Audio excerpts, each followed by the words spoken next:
ব্লিটজের সম্পাদক senior journalist Salauddin Shoaib Chowdhury. Salauddin Shoaib Chowdhury, কয়েকটি বিষয় একটু আলোচনা করতে চাই আপনার সঙ্গে। প্রথমেই আবারও আমাদেরকে বাধ্য হয়ে ডক্টর ইউনূস প্রসঙ্গটি আনতে হচ্ছে। তার কারণ সামনে 20শে আগস্ট নতুন রাষ্ট্রপতি নির্বাচিত হবে সংসদ সদস্যদের মাধ্যমে। আহ খুবই অপ্রত্যাশিত ভাবে, অনাকাঙ্ক্ষিত ভাবে কোনো কোনো গণমাধ্যম তাকে সামনে টেনে নিয়ে আসছে, যার কারণে আমাদেরকে ওই বিষয়টি নিয়ে আসতে হচ্ছে। কেন রাষ্ট্রপতি নির্বাচনের ক্ষেত্রে বা রাষ্ট্রপতি পদের জন্য আবারও ডক্টর ইউনূসের নাম এরকম শোরগোল আকারে শোনা যাচ্ছে? বিষয়টি কি আসলে? অনেক অনেক ধন্যবাদ। দেখুন, এই নির্লজ্জতার যদি কোনো অলিম্পিক মেডেল থাকতো, তাহলে সে নির্লজ্জতার অলিম্পিক মেডেল ইউনূস এবং তার যে সাংঘাতরা সবাই পেত একটা করে। জাতিসংঘের মহাসচিব পদের জন্য মনোনয়ন বন্ধ হয়ে গেছে 30শে জুলাই। এতদিন পরে সে, মানে আজকে তো 8 তারিখ, গতকালকে বা পরশুদিন ওই যে ইউনূসের যে বিখ্যাত গয়েবলস, সে যে একটা কি নামের একটা কি যেন বানায় না, চালায়, ওই সাইফুর রহমান সাহেব বিএনপির মন্ত্রী ছিলেন, উনি যেটা বলেছিলেন যে টয়লেট পেপার, সেখানে লিখেছে ইউনূস সাহেব জাতিসংঘের মহাসচিব হতে আগ্রহী নন। আর আগ্রহী হইলে লাভ কি? ওটা 30শে জুলাই ক্লোজ হয়ে গেছে। 30শে জুলাই ক্লোজ হয়েছে, 6 তারিখ এসে বলে উনি আগ্রহী নন, উনি বাংলাদেশের প্রেসিডেন্ট হতে আগ্রহী নন।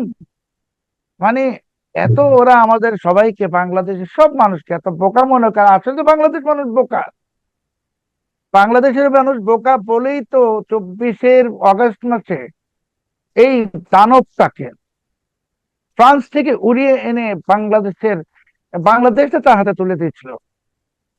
জাতিসংঘের মহাসচিবের প্রসেস ক্লোজ হয়ে গেছে 30 তারিখ, মানে সব মনোনয়ন প্রক্রিয়া। সেখানে 6 তারিখ এসে বলে উনি আগ্রহী নন।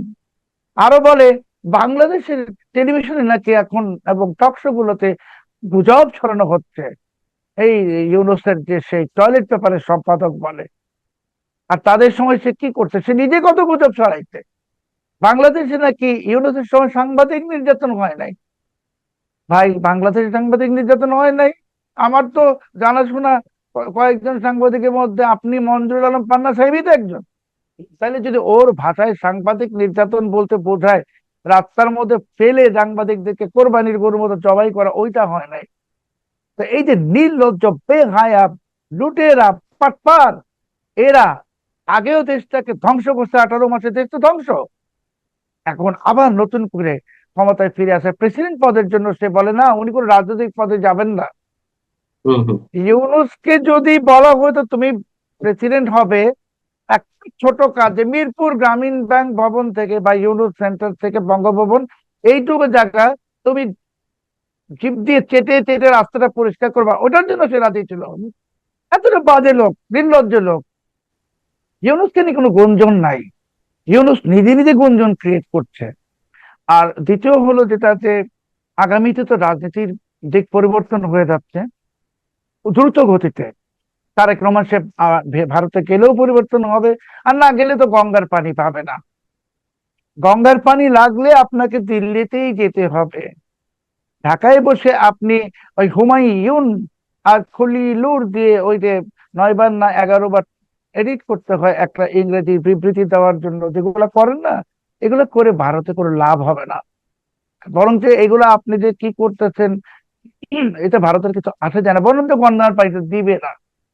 তারেক রহমান সাহেবকে যেতে হবে দিল্লিতে, গিয়ে গঙ্গার পানি বিনীতভাবে চাইতে হবে, আর দিল্লি দিয়ে দিবে গঙ্গার কেন পানি। কেন আমরা বিনীত ভাবে চাইবো? এটা তো আমাদের হিস্সা।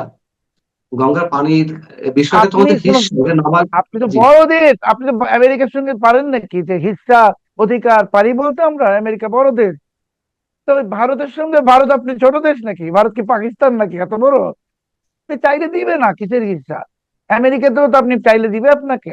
আর এখন আমেরিকা ভারত একখানে হয়ে গেছে। তো গঙ্গার পানি চাইলেই শর্ত আসবে অন্তর্ভুক্তিমূলক রাজনীতি, শেখ হাসিনাকে ফিরতে দিতে হবে, এইগুলোর শর্ত আসবে। এটা শুধু ভারত দিবে না, সার্জিও গৌরব দিবে, ডোনাল্ড ট্রাম্পও দিবে। কেন? যে ডোনাল্ড ট্রাম্পের অবস্থাটা কেমন হচ্ছে, আপনি ছোটবেলায় একটা প্রবাদ আমরা বলতাম না, যে পাগল সাকু নারাজ নে। ভালো কথা মনে করছেন। তো ডোনাল্ড ট্রাম্পকে অনেকদিন পরে মনে করাই দেওয়া হলো যে বাংলাদেশে ইউনুস ছিল, ওই যে বাইডেনের লোকটা যে আপনার বিরুদ্ধে নির্বাচনে টাকা খাটিয়েছিল, ও তাই তো। এখন কিন্তু ওই তার লোকরাই ক্ষমতায়। তো ট্রাম্পের এতদিন পরে মনে হয়েছে যে বাংলাদেশে তো, ও ওরা তো আমার লোক না। আর চুক্তি তো আপনি করছেন, এটা যদি আমাকে প্রাইম মিনিস্টার বানায় দেয় বা আপনাকেও বানায়, আপনি তো এটা মানতে বাধ্য। চুক্তি তো মানতে হবে। মার্কিন যুক্তরাষ্ট্রের সঙ্গে যুদ্ধ করে তো পারবেন না, তর্ক করে পারবেন না, আর ভারতের সাথেও পারবেন না। কাজে পানি চুক্তি লাগলে দিল্লি যেতে হবে, দিল্লি গেলে অন্তর্বর্তীমূলক নির্বাচন লাগবে। আমি তো আপনার এই অনুষ্ঠানে বলেছিলাম আগের বার, আবার বলছি, 2027 সালে মধ্যবর্তী নির্বাচন দিতে হবে এবং দিবে। এই যে ইউনুসের যে একটা, যেখানে প্রথম আলো পত্রিকা যে আছে, ওরা কিন্তু বুঝে গেছে যে বাতাস ঘুরে গেছে, আহ, পাশার দান উল্টে গেছে। সেই জন্য ওই যে আসিফ নজরুলকে ধরে নিয়ে একটা 164 ধারায় জবানবন্দি নিয়ে রাখছে। ওই যে ইন্টারভিউ নামের যে জবানবন্দি, জবানবন্দি মানে কি, তা তো ইন্টারভিউ না, 164। ওটা দিয়ে আসিফ নজরুলের বিরুদ্ধে রাষ্ট্রদ্রোহ মামলা হবে, ওটা দিয়ে আসিফ নজরুলের ফাঁসি হবে। তো প্রথম আলো জানে পট পরিবর্তন হয়ে যাচ্ছে, পালা বদল হয়ে যাবে, অথবা পাশার দান উঠে গেছে। ওরা এখন দেখবেন ক্রমশ, প্রথম আলোরা অনেক স্মার্ট পত্রিকা তো, আমার আপনার মতো ওরা তার বোকা না, অনেক স্মার্ট। তো ওরা দেখবেন যে আস্তে আস্তে অনেক কিছু করবে, ধীরে ধীরে। মানে ওই যে লোকগুলোকে আইনা টেনে টেনে টেনে টেনে 164 ধারায় জবানবন্দি দেওয়াই রাখবে, যাতে ভবিষ্যতে মধ্যবর্তী নির্বাচন হলে বিএনপি আর ওই ক্ষমতায় আসবে না, এটা ইন্টারভিউতে তো। ওই ইন্টারভিউতে কি এমন বলেছেন আসিফ নজরুল যার হুম, জন্য এটাকে আপনি 164 ওই ধারা জবানবন্দি ইন্টারভিউতে বলছেন? ওনাকে জিজ্ঞেস করা হয়েছে ওই যে একটি ঘটনা ঘটেছিল, তো বললো ওই যে স্নাইপার রাইফেল, উনি বললো আবার ফুলার রোড থেকে সব। হুম হুম তারপরে উনি, বুঝছেন তো, তারপরে ওনাকে ক্যান্টনমেন্টে ডাকা হলো। তো হুম হুম ক্যান্টনমেন্টে উনি গিয়ে দেখলেন যে সেনাপ্রধান সভাপতিত্ব করছেন, ওনার ডানে ভাবে সম্ভবত বিমান বাহিনী নৌবাহিনী প্রধান ছিলেন হুম। সম্ভবত। আসিফ নজরুলের মতো একটা কুচক্রী ষড়যন্ত্রকারী, তার সব মনে থাকে। তাকে রাতের বেলা ফুলার উঠে গিয়ে কি বলে, স্নাইপার দিয়ে মনে থাকে। তাকে যখন আনতে গেল, তার ওয়াইফ কাঁদতে কাঁদতে বলে তোমাকে নিয়ে মেরে ফেলবে, এটাও মনে আছে। আর সেনা প্রধানের পাশে নৌবাহিনী বিমান বাহিনী প্রধান ছিল সম্ভবত। তো এখন এই আসিফ নজরুল আরো বাকিগুলোকে প্রথম আলো টেলিস্টার ওরাই ওই স্লটার হাউস, মানে এই জবাইখানায় নিয়ে আসবে, নিয়ে এসে একটা একটা করে 164 করবে। কারণ প্রথম আলো টেলিস্টার জানে যে দেশে ক্ষমতার পালাবর্তন হয়ে যাবে। নির্বাচন তো দিতে হবে, আগামী 2027 নির্বাচন হবে। আর নির্বাচন হলে তো বিএনপি কে কেউ ভোট দিবে না। আর জামাতে ইসলামী তো অরিজিনালি যে তাদের 6 বা 7টা আসন ওইটাই পাবে। আর এনসিপি টেনসিপি এইগুলা তো মানে ওই যে আছে না, আমাদের সিলেটে একটা লোক ছিল, সাইফুর নাম, সৈফুর, প্রেসিডেন্ট নির্বাচন হলে সে নির্বাচনে দাঁড়াইতো, হক্কা সৈফুর নাম ছিল, বিখ্যাত লোক। মানে হুম। প্রেসিডেন্ট যদি কোটি কোটি ভোট পেতো, তো সে কয়েকশো ভোট পেতো, কিন্তু প্রেসিডেন্ট নির্বাচনে দাঁড়াইতো। তো এনসিপি টেনসিপি এগুলো আগামী নির্বাচনে দাঁড়াবে। সব জামানত বাজেয়াপ্ত হবে, নির্বাচন আসছে 2027 সালে। শেখ হাসিনা বাংলাদেশ ফিরে আসবেন, অন্তর্ভুক্তিমূলক রাজনীতি দিতে হবে এবং দিবে, এই বিএনপি দিবে, আপনি নিশ্চিত থাকেন। আর পানি লাগলে ভারত যাইতে হবে, গঙ্গার পানি তো আপনি ওইটা এই নিউ ইয়র্কে বসে চাইলে পাবেন না। আপনি কিন্তু চলে গেলেন কুয়ালালামপুর, আপনি চলে গেলেন কুয়ালালামপুর, আপনি চলে গেলেন বেইজিং, তো আপনি ভারতে যাবেন না? এটা সম্ভব? যান না। না গেলে আবার কাঁচামরিচ নেন কেন, তারপর ডিজেল নেন কেন? ভারতের বিরুদ্ধে একটা বিবৃতি দিতে পররাষ্ট্র মন্ত্রণালয়, যেটা 11 বার রিপিট করতে হয়েছে। হুম হুম। পরের দিনই, পরের দিনই আবার ডিজেল চাই। আরে ভাই, লাজ শরম আছে না একটা? 5-6 দিন দেরি করে চাইতেন, লাজ শরম তো না? আপনি বলেন টাকা দিয়ে তো কিনি, আমরা তো টাকা দিয়ে কিনতে না করছে কে? আপনি টাকা দিয়ে পাকিস্তান থেকে কিনেন, টাকা দিয়ে আপনি চীন থেকে কিনেন, আপনি ইরান থেকে কিনে নিয়ে আসেন। ভারত থেকে কিনতে হবে কেন? ওটা বয়কট ইন্ডিয়া, আমিও বলতে হয়েছি। এখন ওরা আগে বলছে, এখন আমি বলবো বয়কট ইন্ডিয়া, ভারত বাদ। ভারত থেকে কিচ্ছু কিনা যাবে না, কাঁচা মরিচ ডিজেল কিচ্ছু না, সব পাকিস্তান চায়না আমেরিকা থেকে আনতে হবে। আনো।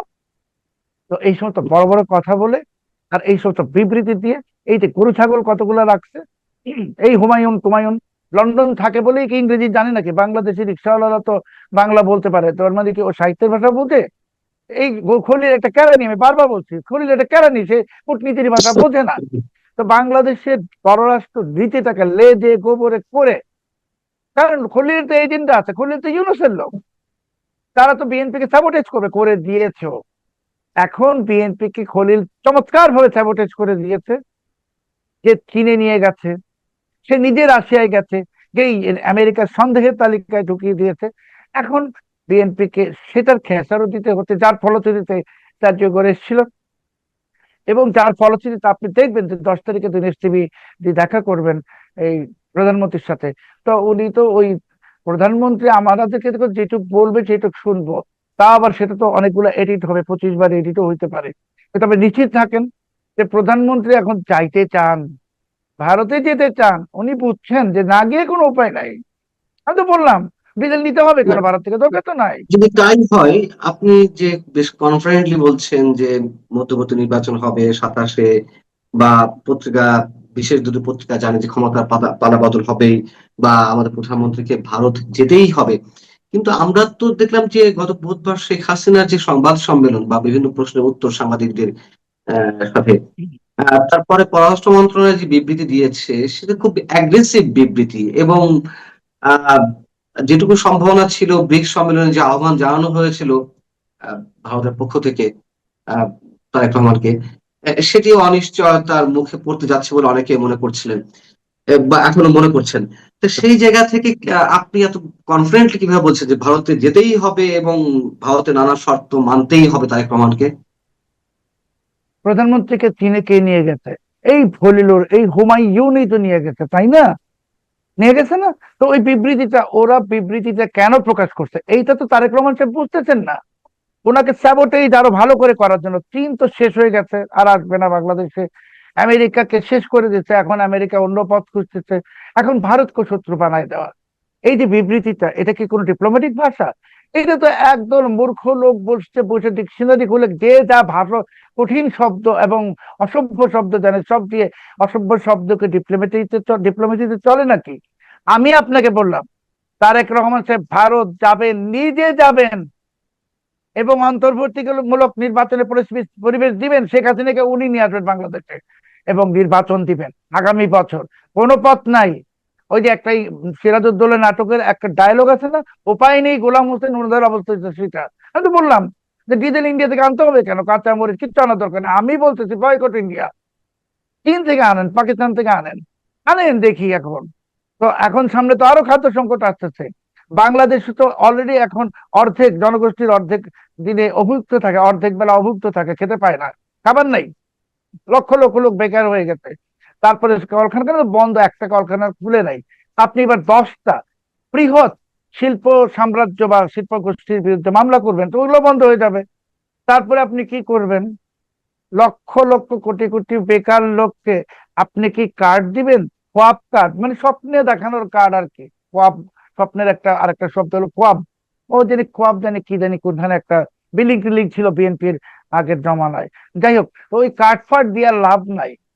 তারেক রহমান সাহেব কার্ড দিতেছেন না কি দিতেছেন, বাংলাদেশে টাকা ছাপাচ্ছেন, বিদেশি মুদ্রা তো আসতেছে না। তো তারেক রহমান সাহেব তো জানে ওনার তো গাড়ির যে ফুয়েল কমে যাচ্ছে, মানে ইন্ডিকেটর উনি তো দেখতেছে, আমরা দেখতেছি না। আমরা তো মূর্খ মানুষ, তো দেখি না, উনি তো দেখতেছে যে কিছুক্ষণ পরে দেশ, মানে দেশ নামক গাড়িটা বন্ধ হয়ে যাবে। বিদেশি মুদ্রা নাই, কিচ্ছু নাই। তো এখন রিকনসিলিয়েশন হবে, এখন অন্তর্ভুক্তিমূলক নির্বাচনের পরিবেশ হবে, এখন মধ্যবর্তী নির্বাচন হবে। তার বহু আগে শেখ হাসিনা বাংলাদেশে আসার পর এই তারেক রহমান সাহেব ঘাড় ধাক্কা দিয়ে ইউনূসকে জেলে ঢোকাবেন, ঘাড় ধাক্কা দিয়ে ইউনূসের সব লোককে জেলে ঢোকাবেন। কেন? কারণ ওরা তো তারেক রহমান সাহেবের জন্য থ্রেট। তারেক রহমান সাহেব জানে, উনি তো জানে ওরা তো নির্বাচন দিত না, একটা চালাকি করে নির্বাচন দিতে হয়েছে। এবং ইউনূস যে তারেক রহমান সাহেবকে ব্ল্যাকমেইল করেছে, এই জোর জবরদস্তি করে আমেরিকার সঙ্গে একটা চুক্তি করিয়েছে, এটা তো ইউনূস ব্ল্যাকমেইল করেছে। তো তারেক রহমান সাহেব কি বুঝতেছে না? বুঝতেছে তো। কিন্তু এখন উনি ওই সময় একা ছিল, সঙ্গী নাই, একা বিএনপি। খালি আওয়ামী লীগ মাঠে নামলে আওয়ামী লীগ বিএনপি একখানে হয়ে যাবে, নিশ্চিত থাকেন। রাজনীতিতে তো বাংলাদেশে দুটোই দল, বিএনপি আর আওয়ামী লীগ, হয়ে কিন্তু একদম আবর্জনা সাফ করে দেবে। কিন্তু স্বরাষ্ট্রমন্ত্রী শুক্রবারও বলেছেন যে কিসের শেখ হাসিনা, কোথায় তার চেহারা দেখা গেছে, নানান ধরনের কনফিউশন তিনি ব্যক্ত করেছেন। আমরা অনেক কিছু আমাদের করতে পারি তার আমাদের প্রতিনিধি। আমাদের মাননীয় স্বরাষ্ট্রমন্ত্রী, উনি ওই কথাটা বলতে বলতে একটা চমৎকার একটা রহস্যের হাসিও দিতেন। তো এই যে স্বরাষ্ট্রমন্ত্রী মহোদয় সালাউদ্দিন সাহেব, মানে উনি তো 7 বছর, তাই না, ওই ভারতে ছিলেন। তো উনি কিন্তু ভারতের যথেষ্ট ভালো একজন বন্ধু। তো ওই যে আমি যেমন এখন বলছি বয়কট ইন্ডিয়া, বয়কট ইন্ডিয়া, আমার বলা আর অন্য কারো বলা কি সমান নাকি? আমি তো ভারতের শত্রু না, আমি বলছি। তো উনি ওইটা বলছেন, কিন্তু উনি তো ভারতের সবচেয়ে ভালো বন্ধু, সালাউদ্দিন আহমেদ সাহেব সবচেয়ে ভালো বন্ধু। তো উনি বললে তো ভারতও মাইন্ড করবে না। তো কিসের শেখ হাসিনা, উনি খুব ভালো করে জানে শেখ হাসিনা তো কিসের না কি। সালাউদ্দিন সাহেব অনেক জ্ঞানী লোক, সবকিছু জানেন। উনি দেখলেন একটা হাসি দিয়েছে ওই কথাটা বলার ফাঁকে, ওই হাসিটার মধ্যে সব প্রশ্নের উত্তর আছে। উনি জানেন কি করবেন এবং উনি জানেন কি ঘটবে। কিন্তু ঘটার আগে এই যে দানবগুলো আছে বাংলাদেশে, ইউনুস অ্যান্ড গং অ্যান্ড গ্যাং অ্যাকচুয়ালি, ওরা যেন সবকিছু পুরোপুরি টের না পায়, একটু মানে রেখে দিয়ে এই ভেড়াগুলোকে খাঁচার মধ্যেই, এক সময় ওটা খুলে দিবে। তারপরে যা হওয়ার তাই হবে। শেখ হাসিনা আসবে, মধ্যবর্তী নির্বাচন হবে, এবং জি। মধ্যবর্তী নির্বাচনে আওয়ামী লীগের বিজয় হবে। এখানে কোনো আর কোনো বিতর্কের কোনো কারণ নাই। আওয়ামী লীগের কারণ বিজয় মানুষ হবে, বিএনপি, ক্ষমতায় আসবে। বিএনপিকে মানুষ ভোট দিবে কেন? আপনি আমাকে বলেন, বিএনপিকে কেন ভোট দিবে? চাঁদাবাজি, দখলবাজি, আর ওই যে কি কি সব ভুয়া কার্ড বিতরণ, আর কি কি বিএনপির কোনো অর্জন আছে? আমার বাসায়, আপনার বাসায়, আমরা তো আওয়ামী লীগ করি না, আমরা তো 3 গুণ বিল দিতে হচ্ছে। তিনি বিএনপি করেন, তিনি জামাত করেন, ওনারও 3 গুণ বিল দিতে হচ্ছে। যিনি জাতীয় পার্টি করেন, ওনারও 3 গুণ বিল দিতে হচ্ছে। আমাদের কারো বাসা বাড়িতে তো 3টা পর্যন্ত গ্যাস থাকে না রান্না করার জন্য, তাই না? আমরা তো দুপুরের খাবার এখন রাতের বেলা খাই। তো এই অবস্থায় বিএনপিকে ভোট দিবে কেন? বিএনপি শোচনীয় পরাজয় হবে। আপনার এই অনুষ্ঠানে আমি বলেছিলাম নির্বাচনের আগে বিএনপি ব্যাপক বিপুল বিজয় হবে। এখন বলছি নেক্সট নির্বাচনে বিএনপি শোচনীয় পরাজয় হবে। শোচনীয় মানে বিরোধী দল হবে। আর জামাত তো যদি 2-3টা আসন যদি- পাবে, এনসিপি অস্তিত্ব যদি- নাই, এই দিকে যাচ্ছে। এখন বিএনপির কোনো হাতে কিছু নাই। বিএনপি সব সুযোগ হারায় ফেলছে প্রায় 2 বছর।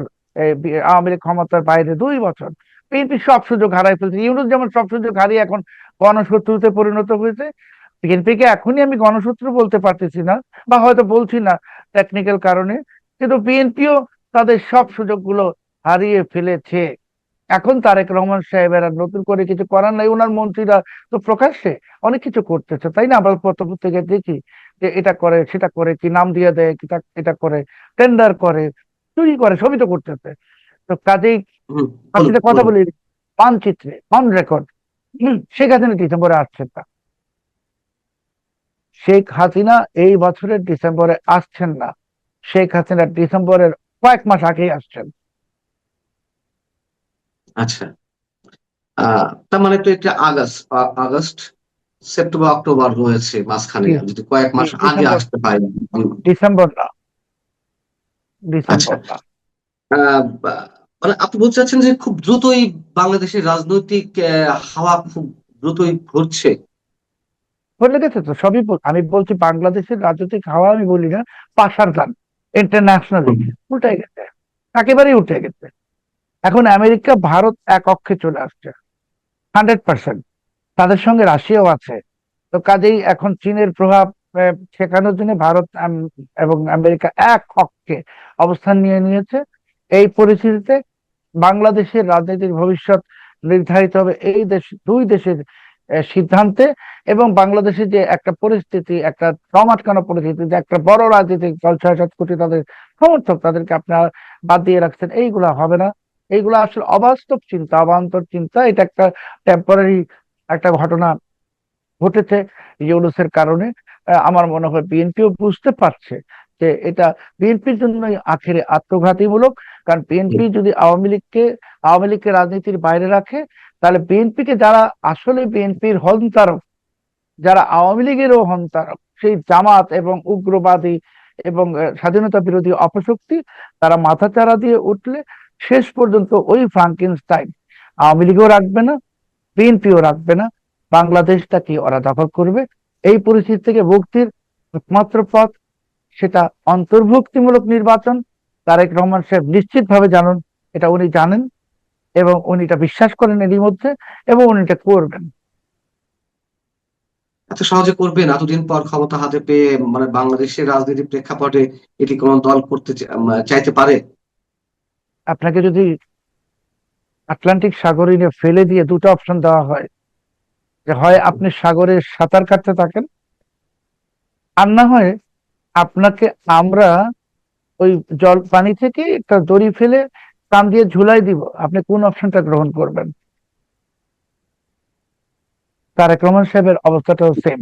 এখন ওনাকে মানে he has to choose between fry pan and fire, আর কোনো অপশন নাই। ওনার সর্বোচ্চ ভুল ছিল যে উনি ক্ষমতায় আসার পরপরই